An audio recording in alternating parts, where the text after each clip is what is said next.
أيرلندا من الدول اللي لها طابع خاص في أوروبا وخصوصا في طلب التأشيرة السياحية بتاعها. يعني لو حبيت تروح أيرلندا سياحة في 2024 وما تعرفش إيه الإجراءات والأوراق وخطوات التقديم، أنا النهاردة هبسط لك كل ده في دقايق بسيطة وأعرفك إزاي تقدم على التأشيرة وتاخدها في أقل من شهر. ولو عايز تعرف أكتر عن دول أوروبية تهمك وتأشيرات سهلة، ياريت تاخد لك لفة في قلب القناة بتاعتنا. هتعرف طبعا كل معلومة مهمة عن أي تأشيرة أنت حابب تعرفها ومن مصدرها الرسمي. بس يا ريت ما تبخلش علينا بالاشتراك وتفعل الجرس عشان يوصلك معانا كل جديد.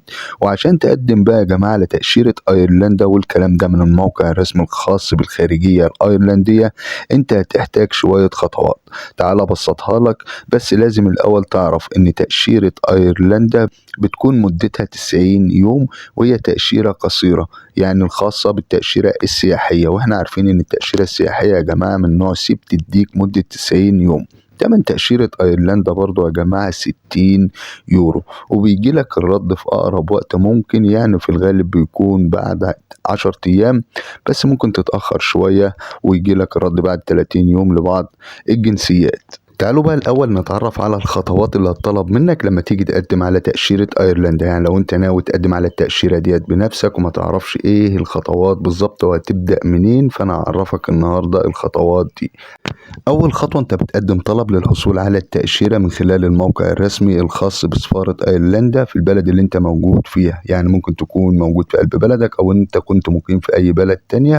فانت بتدخل طبعا على الموقع الرسمي الخاص بالسفارة في البلد اللي انت موجود فيها وبتقدم طلب للحصول على التأشيرة السياحية. بعد كده الخطوة اللي بعد كده بتدفع ثمن التأشيرة اللي احنا اتكلمنا عنه، يكون 60 يورو. الخطوة الأخيرة اللي انت بتجهز الأوراق اللي احنا هنتكلم عنها النهاردة وبتترجمها وتروح تقدمها بالسفارة بنفسك، وأحيانا بيطلب منك مقابلة. يبقى هناك 3 خطوات عشان تقدم على التأشيرة بتاع أيرلندا بالظبط. الخطوة الأولى إن أنت بتملأ الطلب دوت من خلال الموقع الرسمي للسفارة أونلاين. تاني حاجة بتجهز طبعا الأوراق وبتدفع تمن التأشيرة وبتروح تقدم الأوراق ديت في قلب السفارة، وبتستنى الرد. زي ما قلنا يا جماعة بيكون بعد 10 أيام، ولو تأخر عليك شوية بيكون بعد 30 يوم. تعالوا بقى نعرف الأوراق اللي أنت هتجهزها أو اللي هتطلب منك عشان تقدمها في قلب السفارة. أول ورقة يا جماعة هي جواز سفر ساري. يبقى جواز سفر دوت يكون فيه على الأقل 6 شهور. بعد كده صور شخصية حديثة، والصور الشخصية ديت مقاساتها تكون بنفس الصورة اللي في قلب جواز السفر بتاعك، يعني مقاسات 4 في 6. طلب منك تأمين السفر أو تأمين صحي. تأمين السفر ده يا جماعة معروف باسم 30,000 يورو. عشان الناس بتبدأ تقلق من النقطة دي، هو اسم التأمين كده 30,000 يورو. وممكن تعمل تأمين السفر دوت أونلاين من خلال الشركات عن طريق الإنترنت، إن أنت تواصل مع أي شركة تأمين دولية وتعمل لك طبعا التأمين ده برضه بمبلغ بسيط، أو تعمله طبعا في أي شركة تأمين في البلد اللي أنت مقيم فيها. برضه هيطلب منك إيصال دفع أو رسوم يثبت إن أنت دفعت تمن التأشيرة. الإيصال اللي أنت هتدفع بيه تاخده طبعا من السفارة إن أنت دافع تمن التأشيرة، هتقدمه برضه مع الملف بتاعك لما تيجي تسلم الأوراق. هيطلب منك بقى حساب بنكي هنا يا جماعة لآخر 6 شهور. واحنا طبعا عارفين الحساب البنكي ده يا جماعة لازم يكون عليه حركة. يعني ايه حركة؟ يكون عليه حركة زي ايداع، بينزل لك راتب شهري ومصروفات، وان انت بتسحب عادي طبيعي بتصرف من الراتب ده، وتوفير، وان انت خلال ال6 شهور ده وفرت مبلغ. المبلغ ده يا جماعة بقى هو اللي هيحدد لك عدد الايام اللي انت هتقضيها يعني في ايرلندا. يعني بالظبط كده لو انت ناوي تقدم على تأشيرة ايرلندا، يا ريت ما يكونش اكتر من 15 يوم، ولو اقل يكون افضل ليك. لان طبعا كل ما حسابك البنك هيغطي مصاريفك هناك، كل ما يكون افضل ليك ونسبة قبولك او حصولك على التأشيرة هتكون اعلى. بعد كده هتثبت لهم حسن نيتك ان انت هترجع بلدك تاني. يعني ايه؟ يعني مثلا لو انت موظف فانت هتجيب خطاب من الشركة اللي انت شغال فيها واسمه خطاب HR ليتر. والخطاب ده برضه يا جماعة احنا عارفين لازم أن يكون فيه بيانات الشركة عشان لو حبوا يتأكدوا طبعا من البيانات اللي انت مقدمها. طيب لو انت راجل شغال حر مثلا حرفي، او ان انت مثلا صاحب عمل، هتقدم ايه؟ هتقدم بالرخصة التجارية. والرخصة التجارية واحنا عارفينها هي السجل التجاري والبطاقة الضريبية. ونصيحة، لازم أن يكون يكون عدى على السجل التجاري والبطاقة الضريبية ديت على الأقل سنة.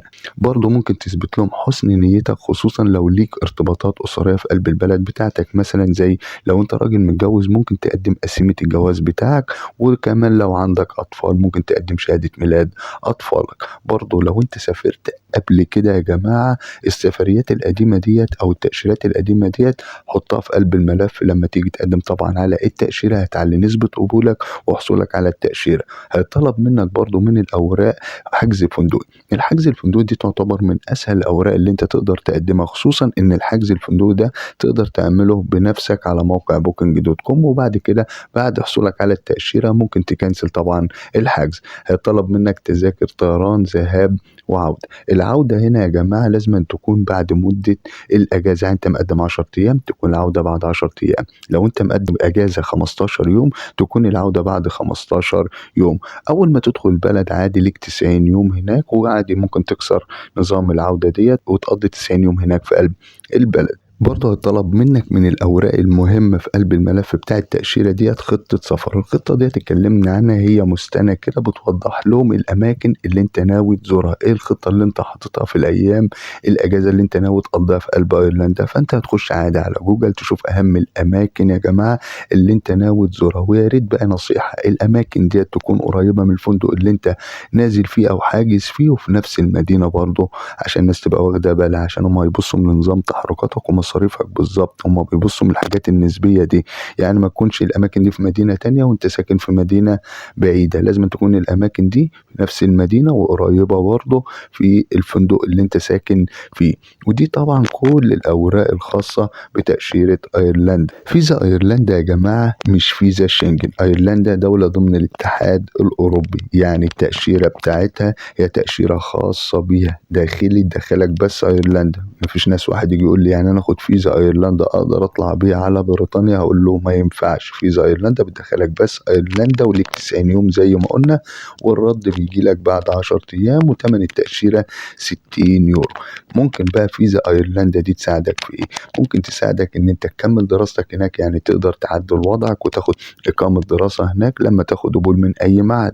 تسهل لك برضو إن أنت تقدر تاخد بيها إقامة عمل في حالة إن أنت لقيت طبعا شغل هناك وعمل لك إقامة العمل. بتسهل لك برضو إن أنت تقدر تقدم لجوء داخل البلد، يعني لو أنت داخل أيرلندا ومعاك سبب مقنع وحابب تقدم على اللجوء عشان إن أنت تاخد إقامة البلد هناك عادي. يعني تأشيرة أيرلندا هي دولة ضمن الاتحاد الأوروبي، لكن مش ضمن طبعا زي ما احنا فاهمين منطقة الشنجن، ما تقدرش تروح بقى أي بلد تانية. فعشان تقدم على دولة تانية وانت مفكر تاخد تأشيرة أيرلندا وتقدر ان انت تروح بيها فرنسا، تقدر تروح بقى إيطاليا أو أي بلد ضمن الشنجن، ما ينفعش. لازم يقول لك ارجع عيد الإجراءات من الأول وقدم على تأشيرة البلد اللي انت حابب تزورها. فتأشيرة أيرلندا صحيح هي تأشيرة سياحية، بس بتسمح لك بمجالات كتير داخل البلد.